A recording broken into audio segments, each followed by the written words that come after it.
Bab akan masuk syurga 70.000 orang tanpa hisab. Dengan sanadnya Imam Bukhari meriwayatkan dari Ibnu Abbas, beliau berkata, Nabi SAW telah bersabda, dikemukakan kepadaku umat-umat. Ada Nabi berjalan bersamanya satu kumpulan besar umat, sejumlah besar umat, dan ada Nabi berjalan bersamanya beberapa orang. Ada Nabi berjalan bersamanya 10 orang. Ada Nabi bersamanya 5 orang. Ada Nabi berjalan seorang diri. Aku perhatikan, tiba-tiba aku nampak hitam yang luas ataupun yang besar. Qultu, aku nampak bayang hitam yang besar ataupun yang banyak. Qultu, saya berkata, wahai Jibril, itu umatku, adakah itu umatku? Jibril menjawab, tidak, tetapi perhatikan ke ufuk sana. Aku pun perhatikan, aku nampak bayang hitam yang besar, ataupun dalam setengah nuskhanya dikata kathir, tempat kabir itu, yang banyak. Itulah umatmu. 70.000 orang di hadapan mereka tidak dihisapkan dan tidak diazab.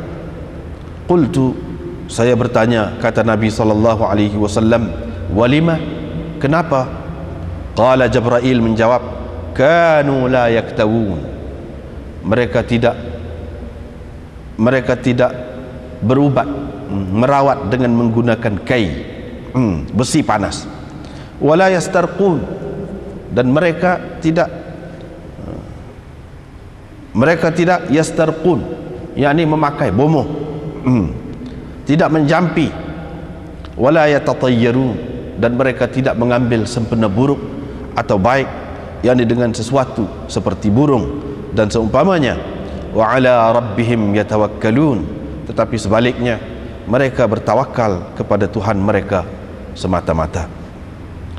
Maka bangun menghadap Nabi SAW Ukasyah bin Mihsan. Beliau berkata, berdoalah kepada Allah agar dimasukkannya saya sebagai salah seorang dari mereka. Baginda berkata, Allahumma ja'alhu minhum, ya Allah, masukkan dia di antara mereka. Kemudian bangkit seorang yang lain menghadap Nabi SAW. Dia berkata, berdoalah kepada Allah agar Allah memasukkan saya sebagai salah seorang dari mereka. Faqala, Nabi pun berkata, sabaqaka biha Ukasyah, Ukasyah telah mendahuluimu dalam mendapatnya. Dengan sanadnya Imam Bukhari meriwayatkan dari Abu Hurairah, beliau menceritakan, katanya, saya telah mendengar Rasulullah SAW bersabda, akan masuk syurga dari umatku sekumpulan besar. Mereka itu 70.000 orang, mukanya berseri-seri bagaikan bulan di malam purnama. Abu Hurairah berkata, maka bangkit Ukasyah bin Mihsan al-Asadi sambil mengangkat selimut berjalurnya di tubuhnya. Dia berkata, wahai Rasulullah, berdoalah kepada Allah agar Allah memasukkan saya menjadi salah seorang di antara mereka. Faqala, Nabi SAW berkata, Allahumma ja'alhu minhum, ya Allah, masukkan dia sebagai salah seorang di antara mereka. Kemudian bangkit seorang Ansar. Dia berkata, wahai Rasulullah, berdoalah kepada Allah agar dijadikannya saya di antara mereka. Faqala, baginda menjawab, sabaqaka Ukasyah, Ukasyah telah mendahuluimu. Yang ini pun lebih kurang juga riwayat daripada Sahal bin Sa'ad. Nabi SAW bersabda, pasti akan masuk syurga dari umatku 70.000 atau 700.000. Perawi yaitu Abu Hazim Syak, yang mana satu dari dua bilangan ini yang disebutkan oleh perawi di atasnya. Mutamasikin, dalam keadaan mereka berpegang-pegangan satu sama lain. Akhidun ba'duhum bi ba'din, satu sama lain berpegang, sehingga masuk yang pertama di antara mereka dan yang terakhir di antara mereka ke dalam syurga. Mana mereka masuk serentak sekali bersama-sama. Wujuhuhum, muka mereka seperti sinar bulan di malam purnama. Seterusnya riwayat daripada Ibnu Umar dari Nabi SAW, baginda bersabda, ahli syurga akan masuk ke dalam syurga, ahli neraka akan masuk neraka. Kemudian yang berseru akan berseru di antara mereka dengan mengatakan, wahai penghuni neraka, tidak ada lagi mati. Wahai penghuni syurga, tidak ada lagi mati, kekal buat selama-lamanya. Yani kamu kekal buat selama-lamanya. Dengan sanadnya Imam Bukhari meriwayatkan dari Abi Hurairah, katanya Nabi SAW bersabda, akan dikatakan kepada ahli syurga, wahai ahli syurga, kekal kamu semua, tidak ada lagi mati. Wahai ahli neraka, dikatakan kepada ahli neraka, wahai ahli neraka, kamu kekal buat selama-lamanya, tidak ada lagi mati. Ini bab sifat syurga dan neraka. Abu Sa'id menceritakan kata-kata Nabi SAW, awwalu ta'amin, yaitu makanan yang mula-mula dimakan oleh ahli syurga ialah lebihan hati ikan besar. Adnun maknanya khuldun, jannatu adnin, surga yang kekal. Khuldun maknanya, adnun itu maknanya khuldun. Adantu bil ard dari segi bahasa berarti aqamtu, yakni saya berada, saya menetap di situ. Itu makna adantu bil ard. Yani jannatu adnin, surga yang mana seseorang itu akan tetap di dalamnya. Al-ma'din, lombong, tempat tersimpannya bahan-bahan galian itu dipanggil ma'din, maknanya asalnya sama lah, mana tempat tersimpan dengan tetap. Fi ma'din sidqin, yaitu fi manbati sidqin, di tempat lahir kebenaran. Itu dah nak cerita dari segi bahasa lah tu. Dengan sanadnya Imam Bukhari meriwayatkan dari Imran bin Husain dari Nabi SAW, baginda bersabda, saya menjenguk ke dalam syurga, saya melihat ke dalam syurga, saya nampak kebanyakan penghuninya ialah orang-orang miskin. Dan saya menjenguk ke dalam syurga, saya nampak kebanyakan penghuninya orang-orang perempuan. Diriwayatkan dari Usamah dari Nabi SAW, baginda bersabda, aku berdiri di hadapan pintu syurga, aku dapati kebanyakan orang-orang yang memasukinya ialah orang-orang miskin. Orang-orang kaya tertahan mereka.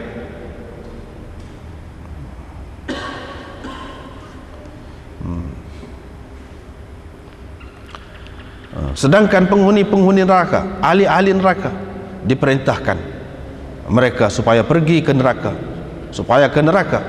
wa qumtu ala babin nar, aku berdiri di hadapan pintu neraka, aku dapati kebanyakan orang-orang yang memasukinya ialah wanita. Dengan sanadnya Imam Bukhari meriwayatkan dari Ibnu Umar, katanya Rasulullah SAW bersabda, apabila ahli syurga telah masuk ke syurga, ahli neraka telah masuk ke neraka, dibawakan kematian, mati, dan diletakkan di antara syurga dan neraka, kemudian disembelih mati itu. Kemudian berseru, wahai ahli syurga, tidak ada lagi mati. Wahai ahli neraka, tidak ada lagi mati. Maka bertambah-tambahlah kegembiraan ahli syurga, bertambah-tambahlah kesukaan ataupun kegembiraan ahli syurga dengan kegembiraan yang sedia ada pada mereka, dan bertambah-tambahlah kesedihan ahli neraka dengan kesedihan yang telah sedia ada pada mereka. Dengan sanadnya Imam Bukhari meriwayatkan dari Abi Sa'id Al-Khudri, beliau berkata, Rasulullah SAW bersabda, sesungguhnya Allah berfirman, berkata kepada ahli syurga, wahai ahli syurga. Mereka menjawab, ya Tuhan kami. Maka Tuhan berkata, adakah kamu telah puas hati Mereka berkata, bagaimana kami tak akan puas hati sedangkan telah engkau berikan kepada kami apa yang engkau tidak berikan kepada sesiapa pun dari makhlukmu.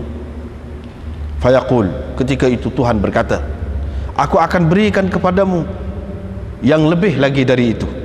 Mereka berkata, oh Tuhan, apakah yang lebih lagi daripada itu? Tuhan berkata, aku akan turunkan ke atas kamu keredaanku.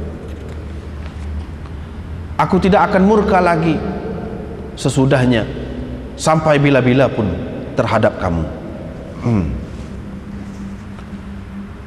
Dengan sanadnya Imam Bukhari meriwayatkan dari Anas, beliau berkata, Harithah telah terbunuh dalam peperangan Badar.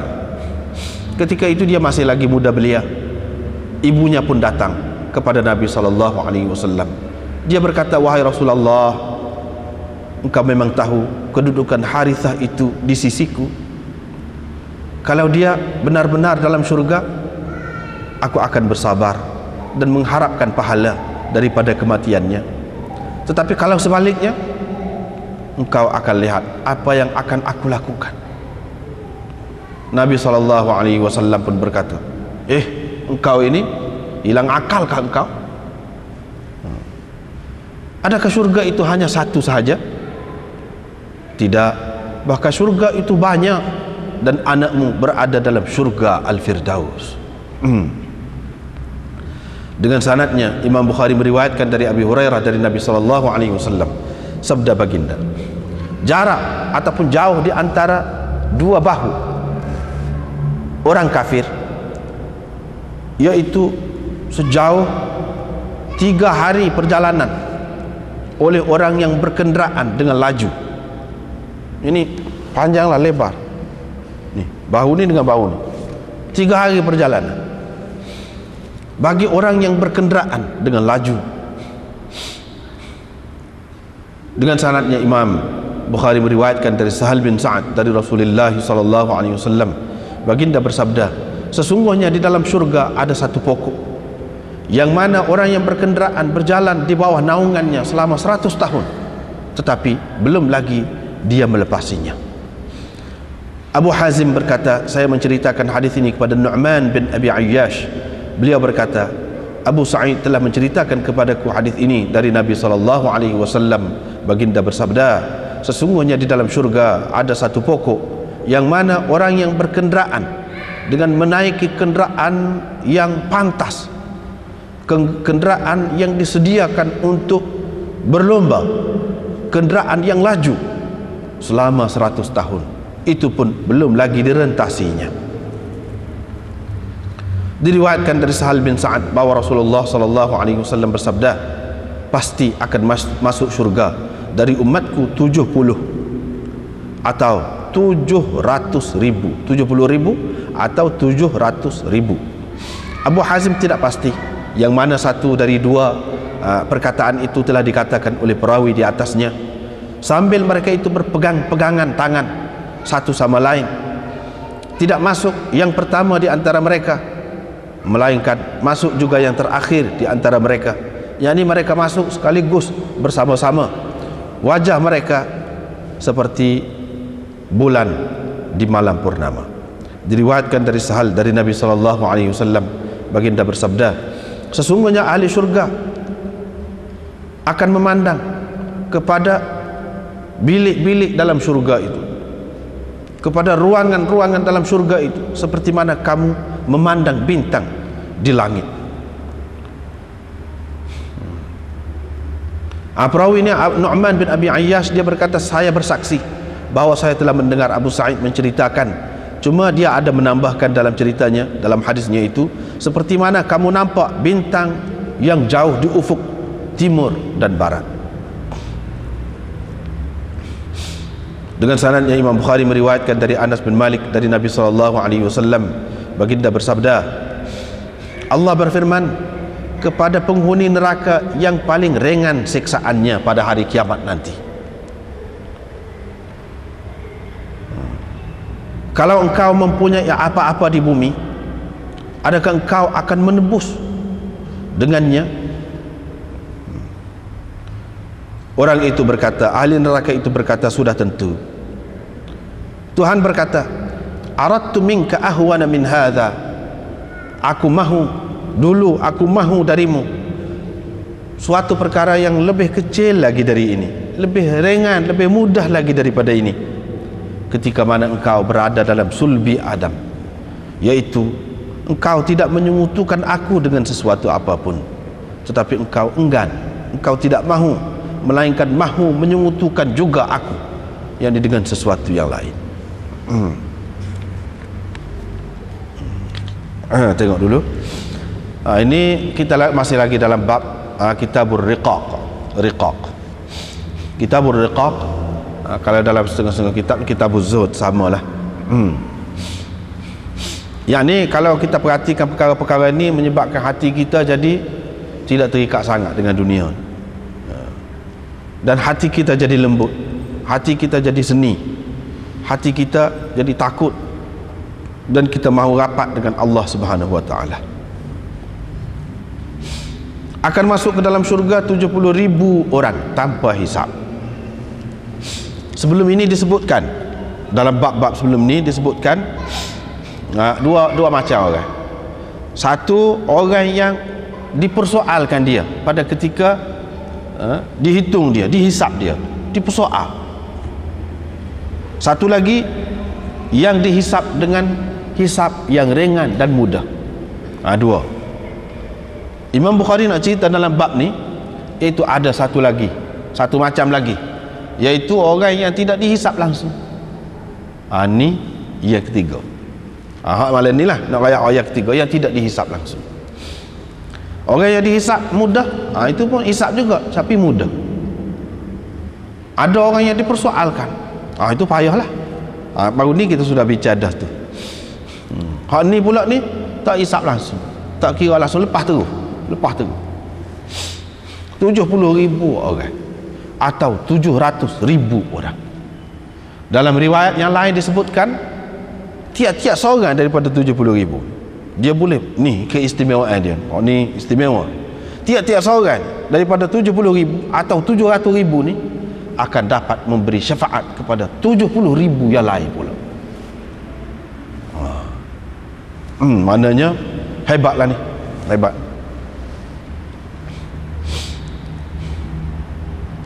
Riwayat dari Sa'id bin Jubair, beliau berkata, Ibnu Abbas telah menceritakan kepadaku, ni hak Nabi SAW ceritakan.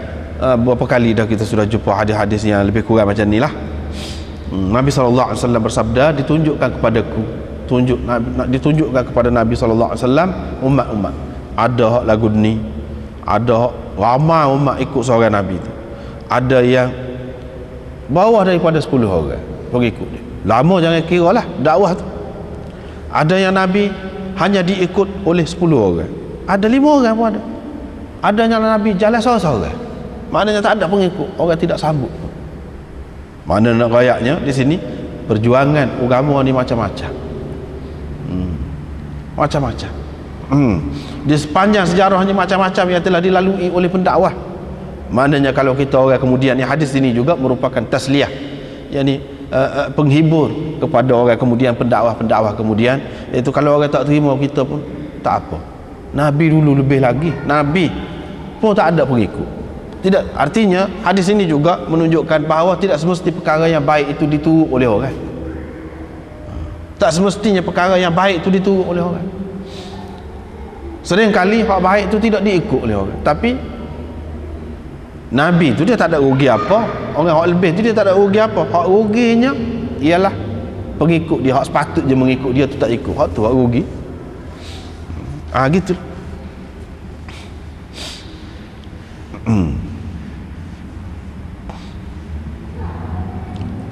Umpama kita kata air sungai yang mengalir, jernih, mengalir sahabat. Tapi kalau tak ada siapa nak mandi, tak ada siapa nak cucikan badan, siapa yang rugi? Dia sendiri rugi. Dia sendiri yang rugi. Sepatutnya dia ambil manfaat daripada air, boleh buat mandi, boleh buat minum, boleh buat macam-macam. Tapi dia tidak tahu guna, habis begitu. Itu hendak di sini. Lepas tu Nabi SAW tengok hitam, nampak bayangan tu hitam, maknanya bayangan ramailah dari jauh. Nabi SAW pun kata, umatku ke itu Jibril, sebab dia sudah tahu dah umat dia ni ramai. Nampak ramai ni, dia kata umatku. Jibril kata bukan itu, bukan lagi, itu umat Musa, kata dia. Mana umat Nabi Musa ni ramai.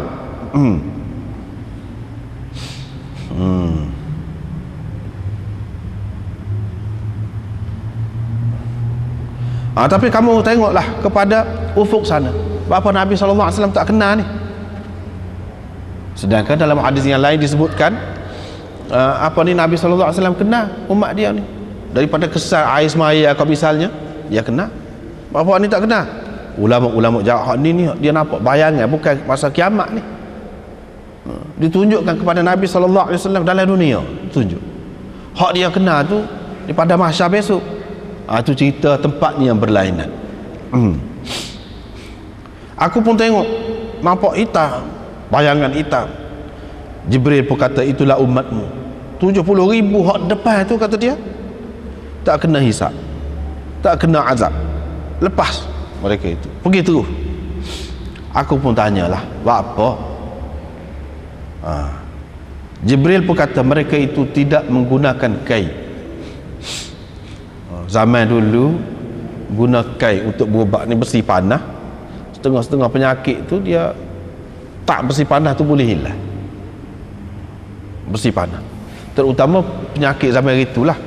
Misalnya di kaki ni, tapak kaki ni penuh, dia macam jadi macam butir-butir balik dalam.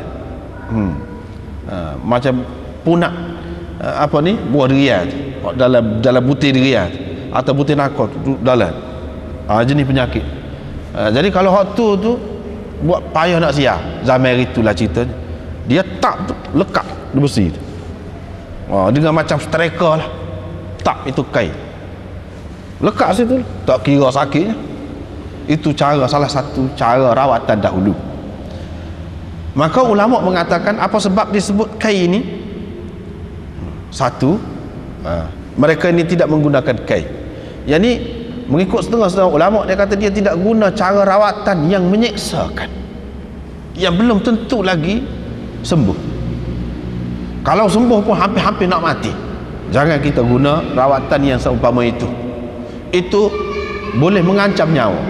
Boleh mengancam nyawa. Ada yang mengatakan begitu. Satu. Yang kedua, dia kata gunakan kain ini adalah rawatan yang terakhir. Kira-kiranya orang pada masa itulah, pada masa dulu, cara rawatan dahulu, dia kira apabila guna kain ni sembuhlah. Kalau tidak guna kain, mana dia tak ada harapan sembuh. Sering kali jadi sembuh kerana menggunakan kain itu. Maka dikaitkan kesembuhan itu dengan cara rawatan tadi. Dikaitkan dengan itu. Sebab kain itulah jadi sembuh, bukan kerana Allah yang menyembuhkan. Itu yang kedua. Yang ketiga, mereka menggunakan sebab. Menggunakan sebab, tidak semesti hak ni, hak payah, hak berat ke apa, tidak mesti. Supaya kita sekarang ni makan ubat kau atau apa-apa, kita letakkan sembuh tu atas ubat, duduk bergantung dengan ubat sangat. Sehingga kalau doktor kata ubat ni kalau tak ada, tak boleh pergi ubat ni, habislah. Tak ada adalah ubat dalam dunia, kita pun jadi lemah semangat. Kita pun jadi putus harapan dah. Seolah-olah kita tidak ada Tuhan. Tak boleh lagu tu. Maknanya biasanya orang ni lagu tu, dia bergantung kepada sebab-sebab yang zahir. Dia jadi lemah semangat, putus harapan, kerana dikatakan oleh pihak-pihak tertentu atau golongan tertentu bahawa tidak ada harapan. Dia pun putus. Kita orang Islam tak boleh lagu tu. Maknanya orang yang kuat dia tidak kait dengan hal tu. Itu sebab saja usaha, ikhtiar. Tuhan nak bagi sembuh, dia boleh sembuh tanpa itu semua. Dan dia tidak putus harap. Kalau katakanlah dia nak mati pun dia tidak gelisah. Dia menghadap Tuhan dengan tenang. Bersihkan diri. Bersihkan diri. Minta ampun dengan Allah SWT. Kalau dia mati pun mati dengan tenang. Tidak kata gelisah. Apa sebab gelisah? Gelisah ni mana kerana sayang sangat kepada dunia. Tapi kalau kita anggap, kita percaya akhirat tu lebih kekal dan itulah tempat kita yang sebenar, apa nak susah? Apa nak susah hati sangat? Orang macam ni Allah SWT kena. Sebab tu wala yastarqun, mereka tidak menggunakan jampi serapah. Tak boleh ruqyah, tak boleh. La yastarqun, tidak menggunakan ruqyah, yang ini tidak minta dijampi dia. tidak pergi kepada tok bomo. Tak boleh kah lagu tu? Sedangkan dalam hadis yang lain Nabi SAW sendiri pun pernah bomo, kita kata kita pernah jampi. Berapa banyak dalam hadis ni, baru sebelum pada ni kita sudah jumpa dalam bab orang sakit, bab perubatan Nabi SAW. Banyak. Jawab ulama, dia jampi dengan jampi-jampi yang tidak ada asalnya, yang bercanggah dengan syarak. Dia tak kisah asalkan siapa hajat dia. Hajat dengan jampi ni macam-macam lah. Hajat nak ke orang pun ialah juga hajat kita sendiri yang baik pun boleh jadi, nak sembuh daripada penyakit pun boleh jadi juga. Asalkan hajat kita sampai, kita tak kira, biarlah mengandungi unsur-unsur syirik pun, kita tak kisah. Tidak, mereka ini kalau dia berjampi, dia bomo pun ada batas dia. Dia tak pergi ikut serah, tidak. Itu pendapat yang pertama. Pendapat yang kedua, ulama mengatakan hak tadi layak tahu tadi isyarat kepada rawatan zahir. Dia tidak bergantung dengan rawatan zahir. La yastarqun ini isyarat kepada rawatan berupa ruhani, berupa ruhani. Dia tidak bergantung juga. Tidak kata kalau tak bomoh ni tak lepas ke mana-mana. Hatu ni tak lari ke mana-mana. Tidak, dia tidak lagu tu. Dia bergantung dengan Allah SWT. Ikhtiar tu ikhtiar, supaya makan ubat jugalah ikhtiar, tetapi dia tidak percaya segala-galanya dengan hak tu saja boleh selesai. Tidak. Itu yang kedua. Maknanya sesuai dengan yang pertama, ubat zahir, tidak bergantung dengan ubat zahir, tidak sandarkan segala-galanya kepada ubat zahir. Yang kedua kepada ubat batin. Wala yatatayyarun. Ini yang ketiga ni, mereka tidak mempunyai fahaman-fahaman karut, tahyul, khurafat, karut marut dengan percaya. Kalau biawak lalu kok kiri ni melintah kita daripada kiri, maknanya rugi kita hari ni, tak jadi pergi, tak jadi nak berniaga. Sebab apa? Sebab biawak lintah. Dah duduk dalam hutan, cuba duduk di tengah beranda tu, hak bangunan tinggi-tinggi, nak mari mana biawaknya, kita kata. Dia duduk percaya kepada benda-benda lagu tu. Kalau kita kerak kuku tengah malam ni, tak untung berniaga. Duduk percaya benda-benda. Itu maksudnya, bukan percaya kepada burung saja. Cuma pada masa tu orang kaitkan dengan burung. Kalau burung kau ni, dia kata gini-gini nak berlaku. Sebab itulah dalam hadis yang lain disebutkan la hamata, la safara. Tidak ada burung hantu, tidak ada bulan safar, tidak ada apa-apa yang memberi kesan. Maknanya dia nak menafikan hak tu lah. Zaman jahiliah tu ada kepercayaan itu. Begitu juga sekarang ni pun ada juga. Ada orang yang percaya kepada pakai cincin ni, dia jadi boleh untung, berniaga lah, macam-macam, jadi sihat. Itu pun yalah lah tu, termasuk dalam hak ni. Maknanya di sini hadis ini menafikan, nak menolak kepercayaan kepada tahyul dan khurafat itu yang bukan-bukan. Banyaklah dalam masyarakat ni. Dia kata kalau bersunat tu kena taruh tu kulup tu,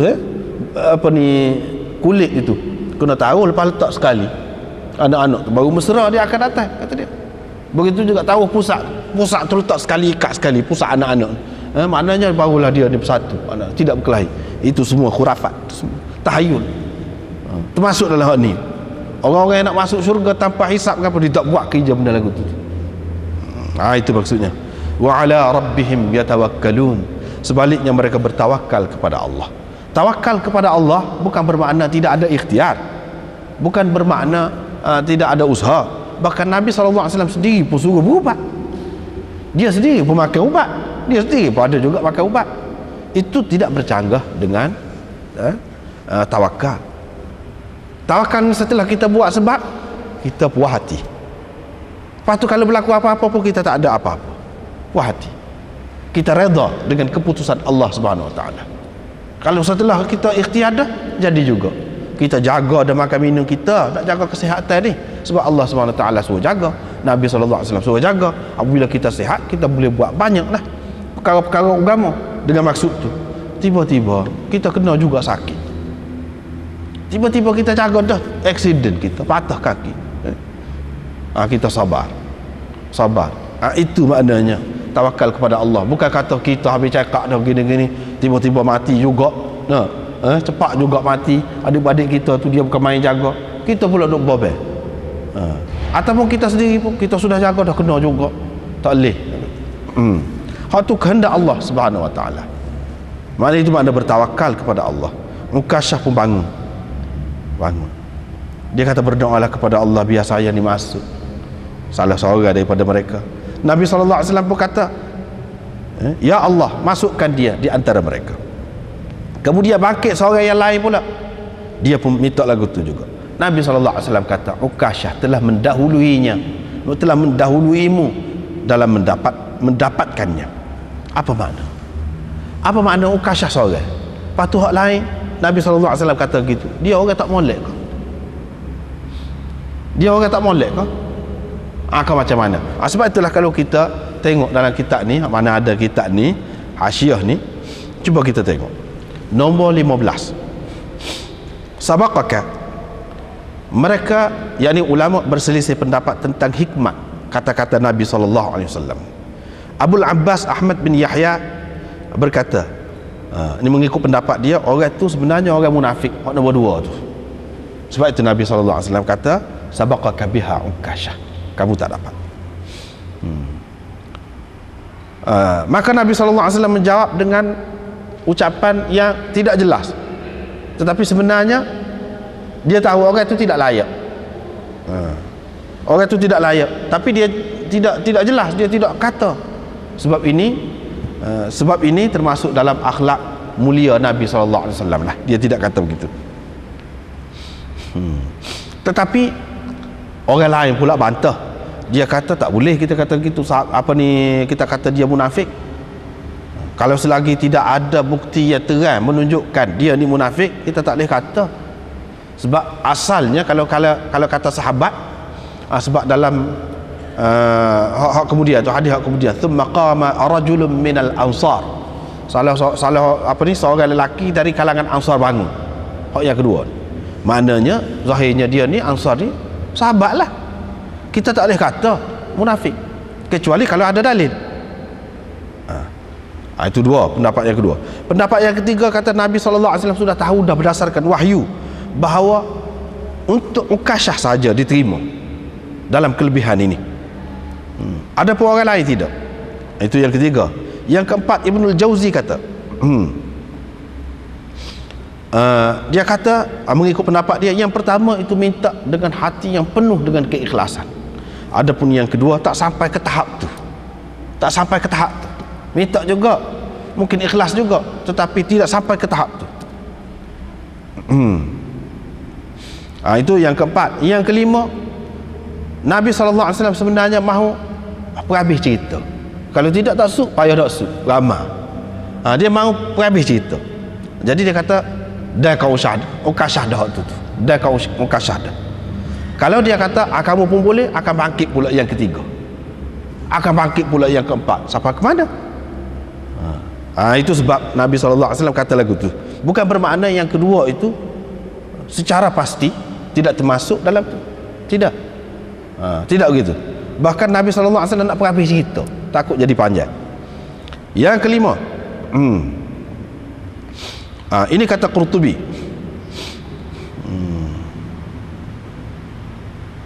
yaitu yang kedua tu tidak mempunyai hal seperti yang ada pada Ukasyah itu. Ukasyah tu mempunyai satu hal, satu keadaan jiwa rohani yang tinggi kedudukannya, yang mana yang kedua tu tak sampai ke situ. Bukan berkait dengan dia minta tu dengan ikhlas. Kalau tidak ikhlas tak, memang jiwa dia tu sendiri memang tinggi. Ukasyah. Hak yang kedua ni tak sampai ke tahap tu, dan nak boleh jadi masuk dalam kumpulan ini, dia kena tinggi seperti Ukasyah itu. Kebetulan yang tanya tu tidaklah setinggi dia.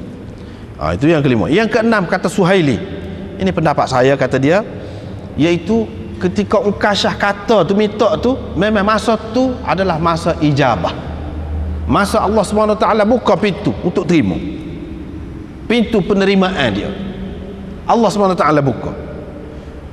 Lepas pada masa tu tak ada dah lah. Seperti mana hari Jumaat kan, Nabi SAW kata ada satu ketika yang sangat ringkas, pendek. Di situ pada masa tu doa makbul, ringkas. Kalau kena pada masa tu, kalau tak kena tak ada lah kelebihan. Begitu juga ni, sering kali berlaku di zaman Nabi SAW, dia berkait dengan masa-masa tertentu. Kalau kena masa tu ya, kalau tidak tak. Kelebihan misalnya kita kata malam qadar, kalau kena malam qadar tu lebih lah, kalau tidak. Berkait dengan masa. Ini menunjukkan bahawa ibadat, begitu juga doa dan sebagainya, banyak berkait dengan masa juga. Dengan sebab itu kita kena ambil kira, dan kena jaga masa tu untuk mendapat kelebihan tadi. Itulah beberapa pendapat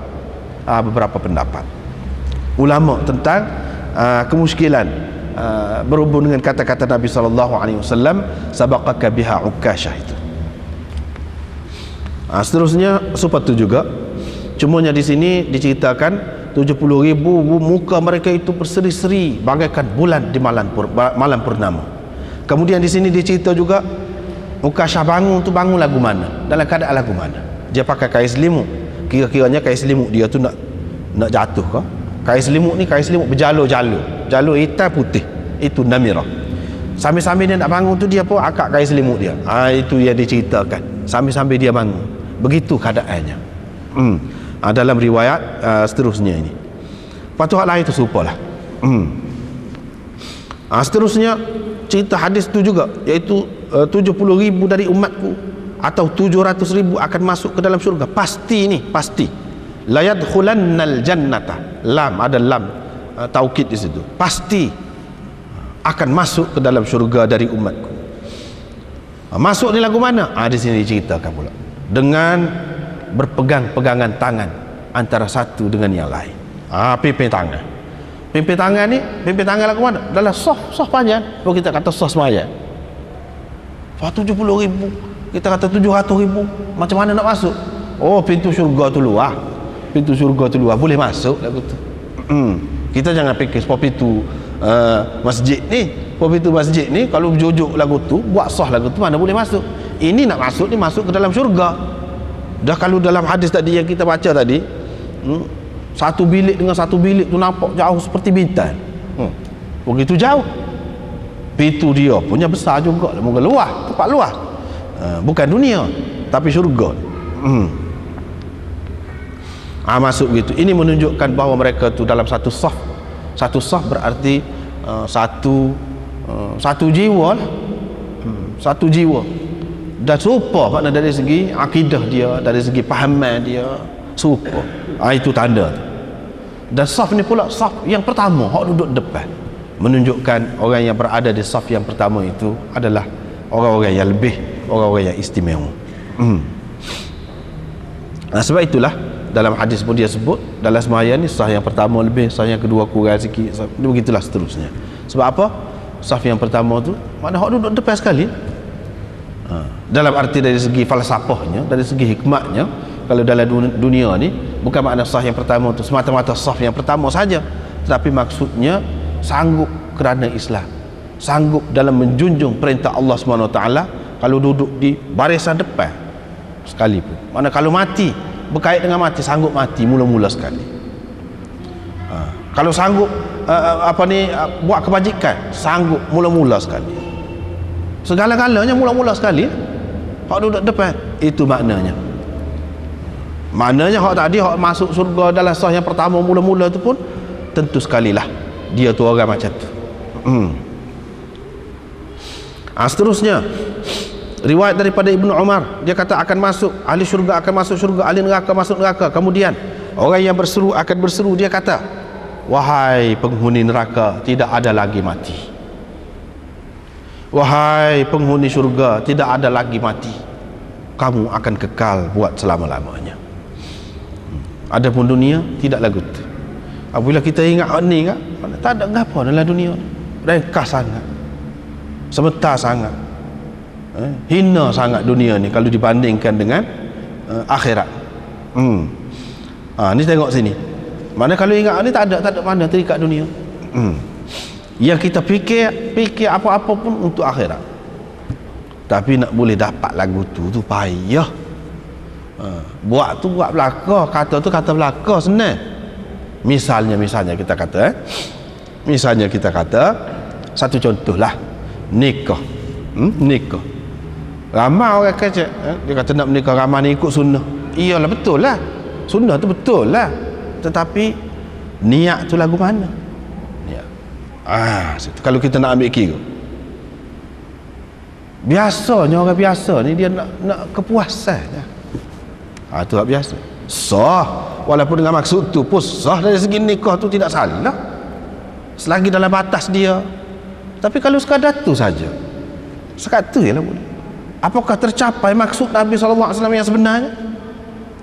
Sekadar tu saja kalau orang Islam dia nak ajarnya daripada sunnah perkahwinan itu? Tentu sekali tidak. Banyak peringkat dia tu. Sekurang-kurang saja kalau kita kata seorang tu dia ingat dia tak erti, dia tidak pandai, dia tidak kaya, dia tidak gapo, tapi nak nikah ramai ni katakanlah dia fikir dah muka Nabi SAW kata idza mata ibnu adam inqata' amaluhu illa min thalath sadaqatin jariyatin aw ilmin yuntafa'u bihi aw waladin salihin yad'u lahu. Dia dah ingat tu, ingat tu 3 perkara hak tidak putus, hak lain putus lepas mati manusia ni. Gapo dia? Sedekah jariah. Yang kedua ilmu yang orang ambil manfaat dengannya. Yang ketiga anak soleh yang berdoa untuk. Sekurang-kurang kali dia duduk tangga tu naik dah sikit tu. Bukan biasa dah tu. Cara mikir ikut sunnah dah tu. Ikut Nabi SAW. Hak Islam nak lagu tu. Sekurang-kurangnya fikir hak tu. Tapi kadang-kadang orang yang menikah tu dia tak fikir hak tu. Sebab tak nampak kesan doa anak ni kepada ibu bapa lepas mati, tak nampak tu. Kita tak mati lagi, tak nampak. Sekurang-kurangnya kalau fikir tu ada dah lebih. Lepas tu kalau lebih lagi seperti Nabi Sulaiman tu dia menikah, ramai tu dia pergi dekat isteri dia dengan maksud setiap orang anak dia nak jadi mujahid, nak jadi pejuang Islam. Tinggi lagi, tinggi lagi. Itu tidak serupa, padahal buat perkara yang sama. Darjat dia di sisi Allah SWT tidak serupa. Sama juga di sini. Sama juga di sini. Makan ubat sama makan ubat, tapi hak tu jadi syirik. Hak ni tidak jadi syirik. Bahkan dapat pahala makan ubat. Itulah beza tu. Kalau ahli syurga dia kata tidak ada mati dah. Yang kita hidup dalam dunia ni mati. Lebih setara mana, lebih belah mana pun mati ada sud. Hak tak ada sudnya hak sana. Maksud hadis ni nak ajarnya kita kena fikir hak sana tu lah hak lebihnya. Bukan makna fikir hak sana hak lebih tu dengan arti kita tak buat kerja, tidak. Dengan arti setiap pekerjaan kita dalam dunia ni biar ada kaitan dengan akhirat. Itu makna amal akhirat, bukan amal dunia. Kalau semata-mata untuk dunia saja tak nak fikir akhirat, itu rugi. Hak tu akan sud. Hak tidak sudnya hak fikir akhirat. Itu tujuannya. Bukan bermakna nak suruh zuhud di sini tak secara ke dunia, tidak. Dan dikatakan kepada ahli neraka, wahai ahli neraka kekal, tidak ada lagi mati, tak ada lagi mati. Maknanya mati ni sekali ni, pada tu dah. Bab sifatil jannati wan nar. Ini bab sifat, gambaran syurga dan neraka. Syurga dan neraka.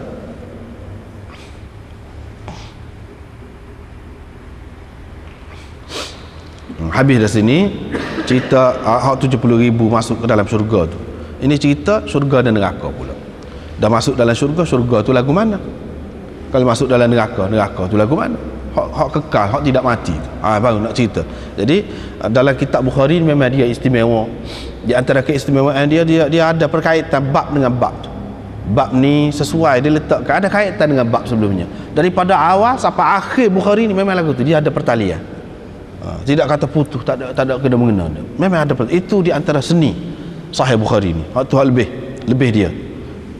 Dalam kitab lain tidak begitu. Hak ni kelebihan Bukhari.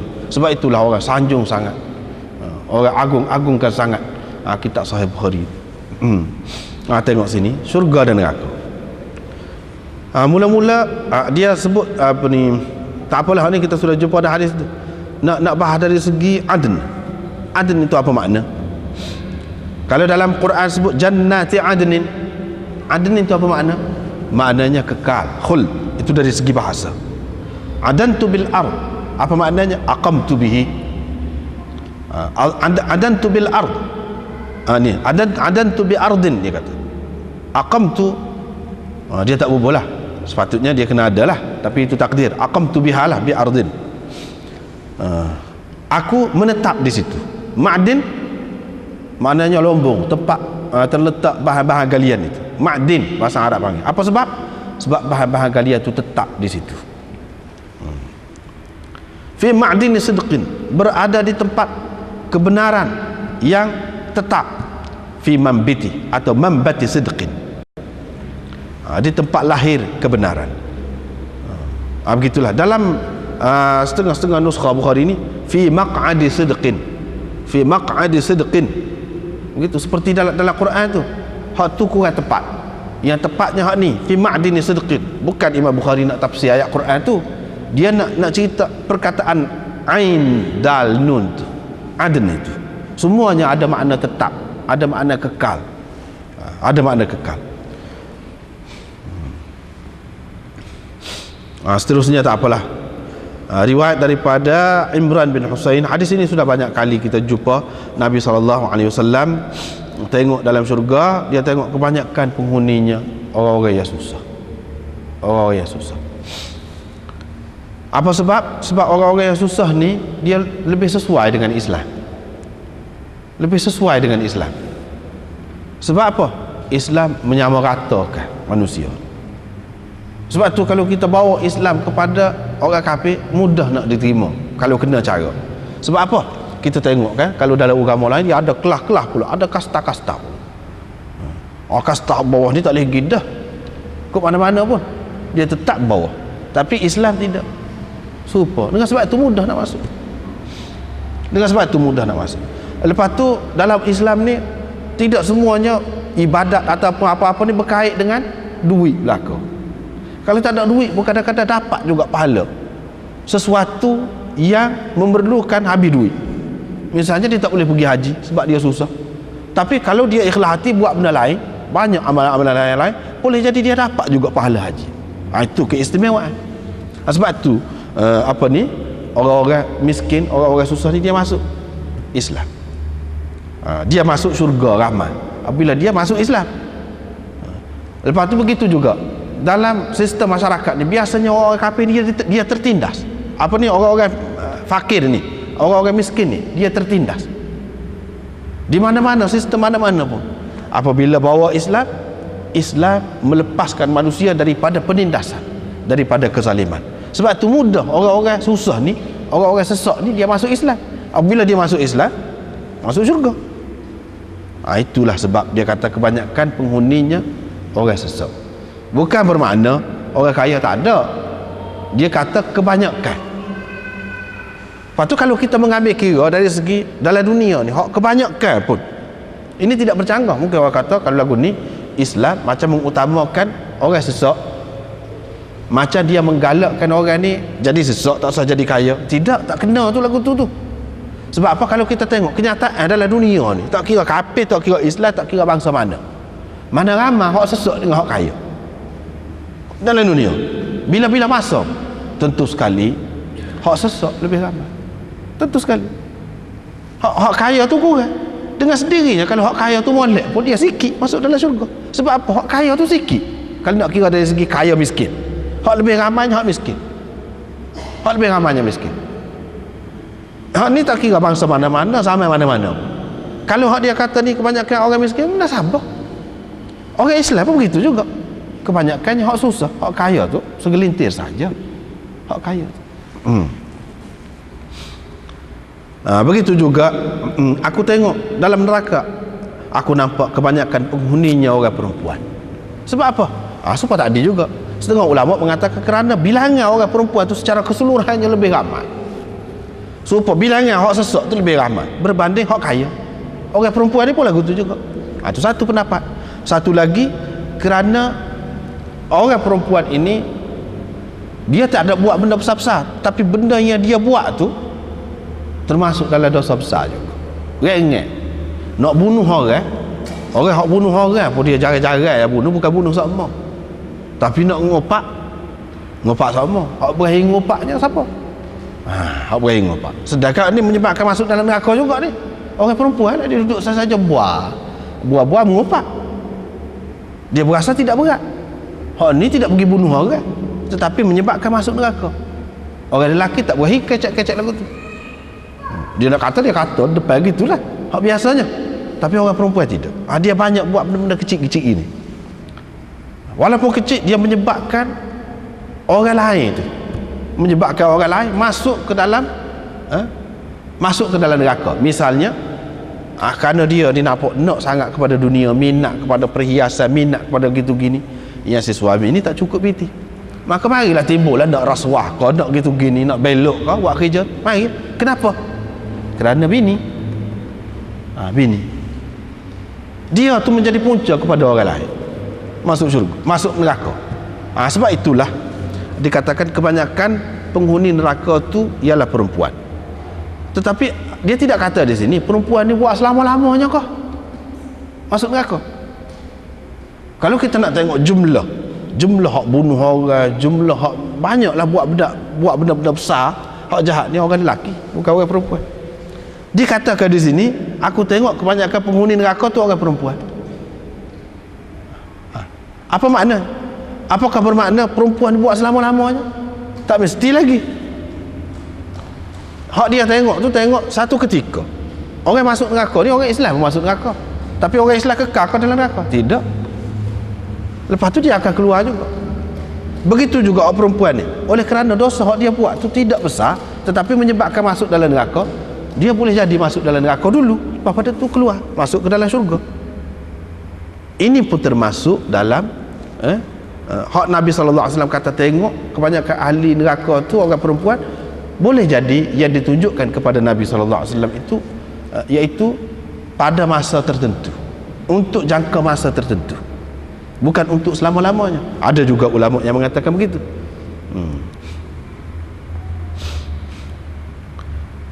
Seterusnya riwayat daripada Nabi SAW, dia kata aku berdiri dekat pintu syurga. Seperti tadilah lebih kurang. Dengan sebab itu ulama mengatakan hak dia tengok tadi, tengok mana pada masa dia Mi'raj. Ada yang mengatakan dia tengok mana pada ketika berlaku kusuf, gerhana matahari. Nabi SAW semayang gerhana tu ditunjukkan kepada dia. Boleh jadi belaka, boleh jadi belaka. Tetapi hadis ini dia kata aku berdiri di pintu syurga. Ini lebih tepat apabila kita katakan semasa Mi'raj. Supaya tadi juga, cuma dia kata kebanyakan orang yang masuknya orang miskin. Tadi dia kata fuqara. Ini menunjukkan fuqara dan masakin itu lebih kurang lah makna dia. Sesak, miskin kita kata. Wa ashabul jadd, orang-orang yang kaya, mahbusun, tertahan. Mana pasal apa? Pasal nak kira-kira dulu lah, nak hisap dulu. Apakah semua orang kaya ni dihisap begitu? Tidak juga. Ada masalah. Adapun ahli neraka telah pun diperintahkan mereka supaya ke neraka, dan aku berdiri di pintu neraka.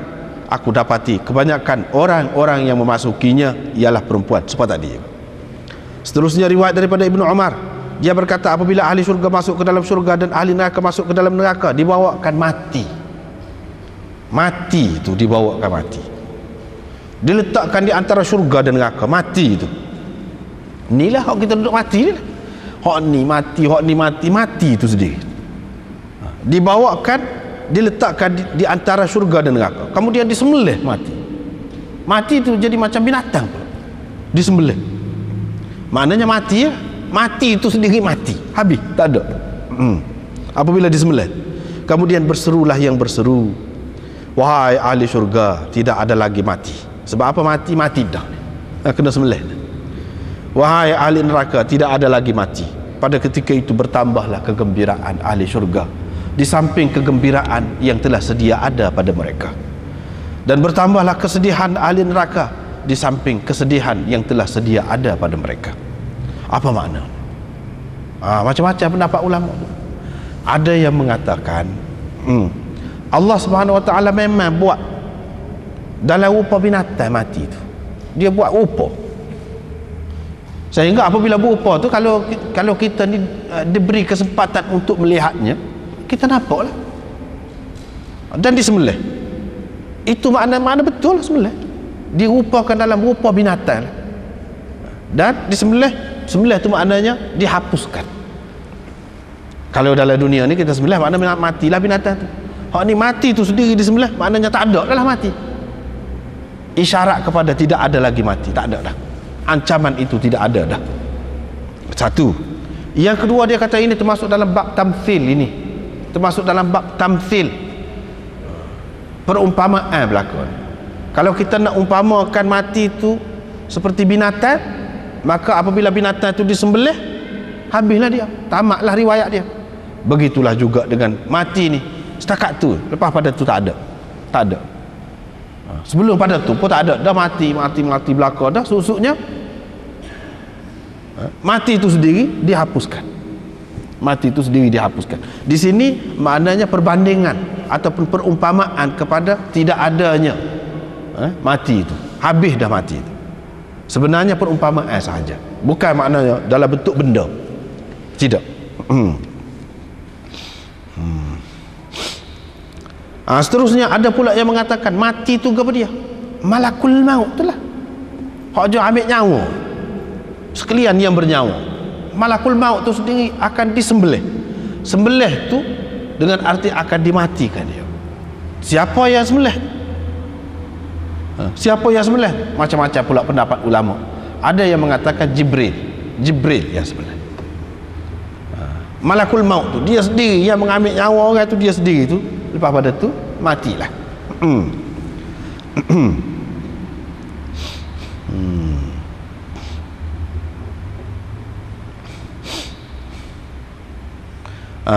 Bagi orang-orang yang mengatakan Allah Subhanahu Wa Taala buat rupa ni, dia boleh kata sebab mungkin orang kata mati ni dia jenis Arab, dia jenis sifat mati ni bukan berjisim, bukan benda. Macam mana dia nak dirupa jadi rupa lagu tu pula? Maka jawab bagi pihak ahli sunnah wal jamaah, Allah SWT boleh buat macam tu. Seperti amalan kita dalam dunia. Amalan ini kan, amalan boleh kita pegang ke amalan kita? Tak boleh. Dia bersifat Arab, sifat, bukan benda. Tetapi di akhirat nanti dia timbang ni sifat, bukan benda, bukan sifat Arab. Yang ditimbang itu ialah jisim. Maknanya amalan manusia itu akan dijadikan berjisim, ada berat dia, boleh ditimbang. Padahal amalan yang kita buat itu dalam dunia aradi, bukan jismi. Tetapi di akhirat besok Allah SWT boleh buat macam itu. Begitu juga jawapan bagi pihak ahli sunnah lagi. Pernah juga sahabat-sahabat ini apabila Quran itu Yasin dan bacaan ayat tu mari dalam bentuk awal. Padahal bacaan itu apa dia? Bukan benda, tetapi boleh dia berupa. Allah SWT boleh buat macam tu dalam dunia ni pun. Kalau dalam dunia ni boleh macam tu, besok lebih-lebih lagi lah. Tidak mustahil perkara itu, tidak pelik. Sebab kalau kita kata nak tamsil, buat tamsil lagu lain apa ya sembelih. Tapi kalau kata hak tamsil itu pun, itu masalah takwil lah. Masalah takwil. Kalau kita nak terima seperti hak asal pun tidak jadi masalah. Kemudian dalam hadis ini dia kata semakin bertambahlah kegembiraan. Bapa sebelum pada tu tidak gembira kah ahli syurga? Dalam keadaan takut bimbang kah? Yang perlu ditunjukkan mati itu sendiri disembelih, maknanya dia bimbang kah? Takut mati lagi. Sehingga apabila disembelih mati itu, barulah dia ni bertambah. Seseolahnya ada sedih. Macam mana boleh ada sifat ahli syurga sedih lagu tu? Apabila mati itu tak ada, barulah dia gembira betul. Hadis ini zahirnya menampakkan begitu.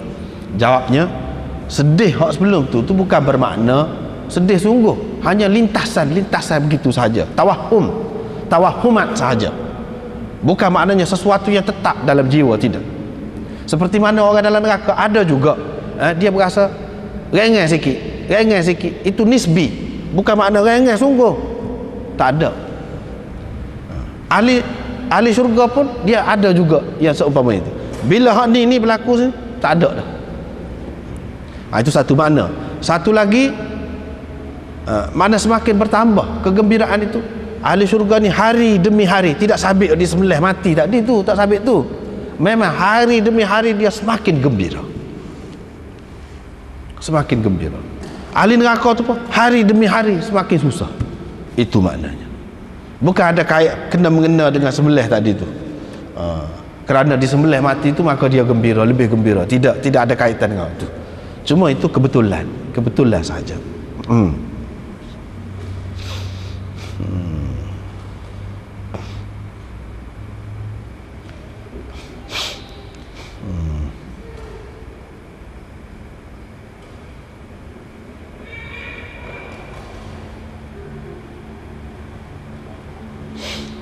Begitulah.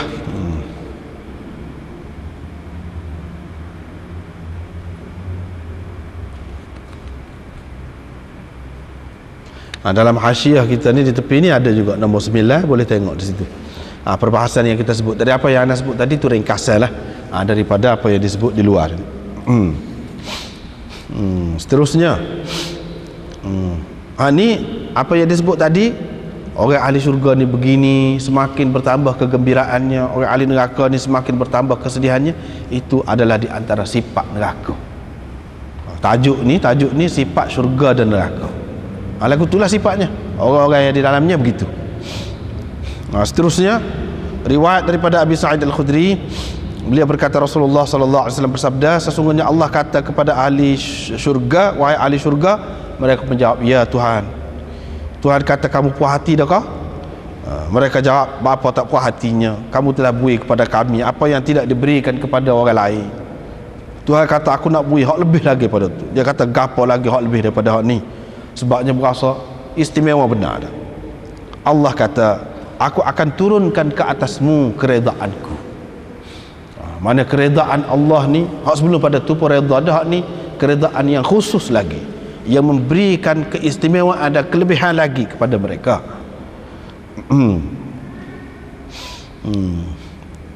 Melebihi nikmat-nikmat yang lain lah. Aku tidak akan murka lagi sama sekali kepada kamu sampai bila-bila pun. Maknanya suk lah tu. Itu di antara sifat syurga juga. Sifat syurga juga.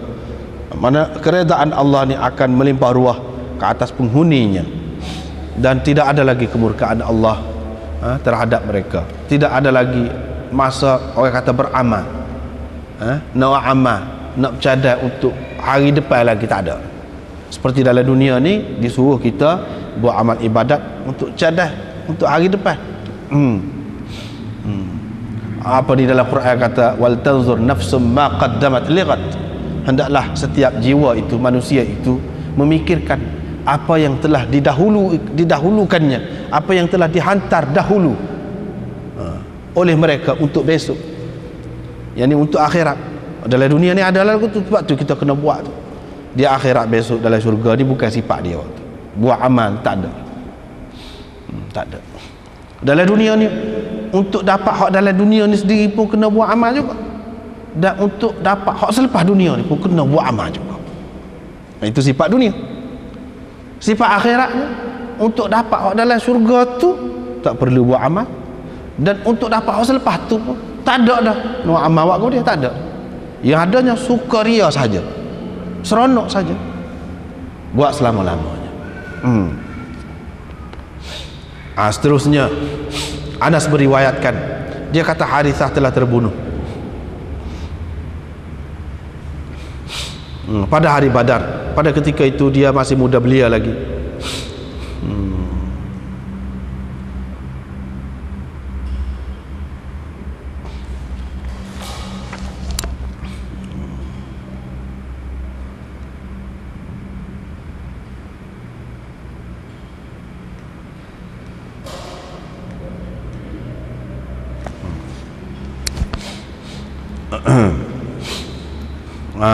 Tiba-tiba mak dia pun pergi berjumpa dengan Rasulullah. Dia kata, wahai Rasulullah, kamu tahu betapa Harithah ni di sisi saya, betapa sayangnya saya kepada Harithah ni, tak boleh nak ayak lah saya. Tapi kalau dia ni masuk syurga, tak apa, saya sabar. dan saya mengharapkan pahala daripada kematian dia tu. Tapi kalau sebaliknya, yakni kalau dia tidak masuk syurga, engkau akan tengoklah apa yang aku akan buat. Maknanya dia akan bertindak melakukan sesuatu untuk menyatakan kesedihan, sehingga orang ramai boleh tengok. Peliklah maknanya. Begitu. Nabi SAW pun kata, apa mu ni? Hilang akal dah kau kamu ni? Kamu ingat syurga ni sah je kau? Syurga ni banyak, dan anakmu tu bukan dalam syurga biasa, tapi syurga Firdaus. Nabi SAW kata begitu. Ini menunjukkan Imam Bukhari nak cerita di sini bahawa syurga ni ada banyak peringkat, ada banyak kelas, iaitu syurga Firdaus yang disebutkan di sini. Hak tu hak dia naknya. Syurga tu banyak, bukan satu. Di antara syurga yang istimewa ialah syurga Firdaus. Itu nak cerita tentang syurga. Adapun hak sani, begitulah manusia ni apabila kena orang-orang yang disayanginya memanglah sedih. Oleh kerana perbuatan yang dia nak buat tu kira-kiranya tak baik, yang Nabi SAW telah larang dah, tetapi didorong oleh perasaan dia tu nak buat benda macam tu. Sebab itulah Nabi SAW kata, kamu ni hilang akal kah? Maknanya sahabat-sahabat ni dia manusia, walaupun dia lebih, apabila dia ditimpa kesusahan, ada kalanya boleh jadi sebagai manusia akan nyatalah kelemahan dia tu, tetapi kelebihan dia nya sanggup melepaskan anak dia yang disayangi tu untuk pergi perang tu pun satu kelebihan dah tu, satu kelebihan yang mungkin tidak ada pada orang lain. Walau bagaimanapun Nabi SAW menegur dia lah, tak boleh buat macam tu. Buat macam tu kira masuk dalam orang yang hilang akal lah tu. Seterusnya Nabi SAW bersabda, jarak jauh di antara dua bahu orang kafir ni, sini ke sini ni 3 hari perjalanan ni dengan berkenderaan. Mana jadi besar? Apa jadi besar? Macam-macam pendapat ulama. Dia kata, ada ulama mengatakan seperti ahli syurga juga dia jadi besar. Kita ni bukan saiz ni lah, saiz ni akan jadi tinggi dan akan jadi besar. Sebab apabila dia besar, nikmat itu kalau ahli syurga lebih dirasai lagi, lebih lengkap dan lebih sempurna dirasainya. Adapun ahli neraka, besar dia tu bermakna azab dia tu lebih lagi dirasai. Itu maknanya. Tetapi jawab pihak yang lain, dia kata lebih besar tu apa maknanya? Lebih besar tu maknanya juzuk yang bukan hak asal dia. Hak asal dia kita kata 5 kaki lebih je kita kata. Kalau lebih lagi tinggi sampai 60 kaki misalnya kita kata, ataupun besarnya berapa lebar kita kata, ini makna lebih daripada hak asal. Adakah mungkin Allah SWT tak akan menyeksa atas hak lebih, hak tidak bersalah? Hak bersalahnya jari hak panjang ni je, tiba-tiba hukum jari hak panjang. Maknanya itu tak sesuai. Macam mana? Jawabnya begini. Bagi ulama dia katakan seperti budak kecil. Budak kecil kita kata nama Dolah lah, kita kata Dolah tu ketika dia kecil, jari tu juga, tapi apabila dia besar je, Dolah tu juga boleh jadi muka dia pun sudah berubah. Dan yang berasa tu hak berasa hak besar. Pada masa besar kita tak boleh kata apa dia kecil dulu, lepas tu dia berasa pada masa besar, tak boleh. Memang sebahagian dia tu cuma proses, di akhirat nanti akan jadi besar gitu. Bukan bermakna tambahan daripada benda lain, tidak. Hak tu juga, hak dalam tubuh dia tu juga akan membesar, menyebabkan dia jadi panjang dan lebar. Itu jawapannya. Satu lagi, ini pendapat yang kedua, ulama mengatakan besar ni bukan sebab jadi besar, sebab jadi macam kembung. Sebab seksa tu kuat tu, macam orang yang lemah air, asal dia kecil, tapi kerana dia lemah air, apabila terapung di atas air tu jadi besar.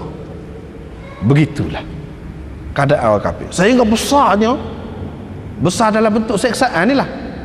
Sampai kalau 3 hari orang berjalan dengan kenderaan baru sampai. Bayangkanlah seksa. Ini sifat neraka lah ni. Sifat neraka. Hak duduk dalam neraka tu sampai setara tu. Kedua-dua pendapat tadi memberi makna bahawa orang yang masuk dalam neraka tu betul-betul mendapat seksaan lah, azab lah. Betul-betul mendapat azab lah, kok mana-mana pun. Kalau kita kata besar, lebih terasa azab itu satu. Kalau kita kata besar ni kerana kembung tu sendiri tu merupakan azab dah, maknanya teruk lah.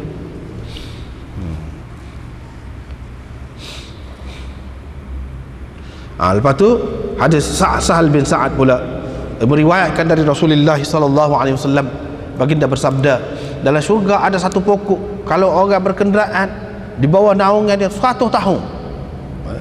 Dalam riwayat satu lagi, dengan kenderaan yang laju, kenderaan yang dikhususkan, memang disediakan untuk berlari dengan pantas, yang laju pun tidak lepas lagi, bayar dia. Sebab apa? Syurga ni besar kan, pokok dia tu pun besar juga lah. Pokok dia tu pun besar juga. Jadi kalau lagu tu kita kata nak sampai ke sana tu dah 100 tahun, tak lepas lagi, mana jauh juga, payah kalau kita nak pergi tempat jauh. Tidak. Ini nak gambarkan, kalau kita, dia kata mudammar, sebab itu dia gambarkan jawad mana kuda, mudammar kuda yang dikuruskan dengan cara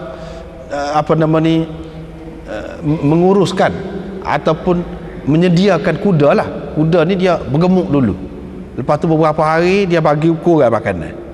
Dia adalah cara dia tu, sehingga kuda tu jadi kemah dan laju lari dia. Maknanya kuda yang disediakan khusus untuk berlari dengan pantas. Kuda 100 tahun. Kalau dalam syurga, alat-alat kenderaan yang lain tu mana tidak jadi selama tu lah. Ni kalau nak kira kuda yang pantas dalam dunia 100 tahun. Kalau dalam syurga kita nak berjalan, tidaklah kata jadi lambat lagu tu. Kalau lambat lagu tu jadi susah pula, jadi musafir pun dalam dunia ni lah pula nak sampai ke satu tempat tu. Tidak. Nak sampai ke satu tempat, dari satu tempat ke satu tempat tu mudah saja, terlintas saja di hati, sampai selalu dengan tidak ada sebarang kebimbangan, jatuh kau seperti kita naik kapal terbang tu, rosak kau di tengah jalan tu, tak ada. Hak ni gambaran sekiranya kuda dalam dunia ni, kuda yang berlari dengan pantas, berlari selama 100 tahun pun tak lepas lagi. Nak ceritanya jauh. Satu pokok tu baru. Lepas tu bukan satu pokok tu saja. Nabi SAW kata orang bertasbih, orang bertahmid, tasbih saja, Allah SWT tumbuhkan satu pokok untuk dia. Tasbih saja. Yang kedua, satu pokok, yang mana banyak pokok. Kalau kita duduk tasbih, yang kita buat kebajikan tu macam kita tanam dah tu, untuk kita esok. Satu pokok tu saya, lepas tu banyak pokok dia, maknanya luas. Sebab itulah dikatakan syurga Allah seluas langit dan bumi ni, bahkan lebih luas lagi. Arduha ka'ardis samawati wal ard. Itulah gambarannya. Nak cerita luas. Seterusnya apa tadi juga ni 70,000 tu ataupun 700,000 tu, tak apa tadi. Seterusnya ahli syurga tengok kepada bilik-bilik dalam syurga yang lain, seperti kamu tengok bintang. Dalam riwayat yang lain, bintang yang jauh di timur dan di barat. Maknanya jauh lah, nampak sinar-sinar. Sada kita nampak bintang. Apa dia buat bandingan bintang? Pasal comel lah nampak. Sinar-sinar kita nampak rumah dia di sana. Kalau kita nak pergi walaupun jauh, tidaklah susah, tidaklah seperti dalam dunia ni. Kena habis belanja pula, habis belanja banyak pun dalam keadaan ketakutan tu, kocok sikit pun kenalin dah. Dalam dunia sana tidak ada semua tu. Walaupun jauh boleh pergi dengan sebentar aja. Itulah sifat syurganya. Seterusnya Anas meriwayatkan dari Nabi SAW, baginda bersabda, Allah berkata kepada ahli neraka yang paling ringan mendapat azab pada hari kiamat nanti. Lagu mana? Kalau kamu ada sesuatu lah, kamu ada harta lah katakan, kamu nak tebus ke azab yang kamu sedang terima sekarang? Tentu, kata dia, tentu. Ada sebanyak mana pun.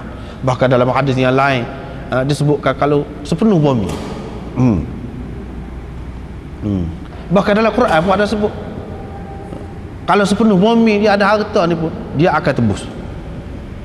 Usahakan kalau ada sikit, tak ada apa. Kalau sepenuh bumi, habis bumi ni tak ada, habis buat tebus pun dia akan tebus. Begitulah nak ceritanya, teruknya azab neraka tu. Itu hak paling ringan. Hak paling ringan, hak berat tak tahulah. Pasal apa dia milik seluruh bumi ni, hak dia seorang. Tak ada. Macam mana nak tebus dah? Mana ada harta dah? Tak boleh. Tentu sekali tak boleh.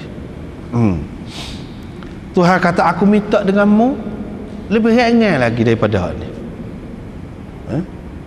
Ahli neraka hak paling ringan. Aku minta denganmu dulu ringan benar.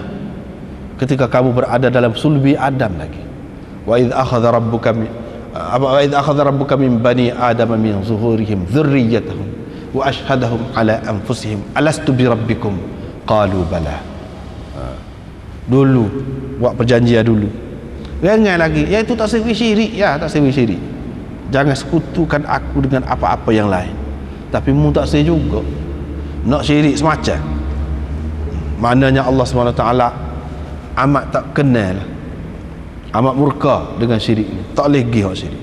Sebab itulah dalam ayat yang lain dia kata, innallaha la yaghfiru an yushraka bihi wa yaghfiru ma duna dzalika liman yasha.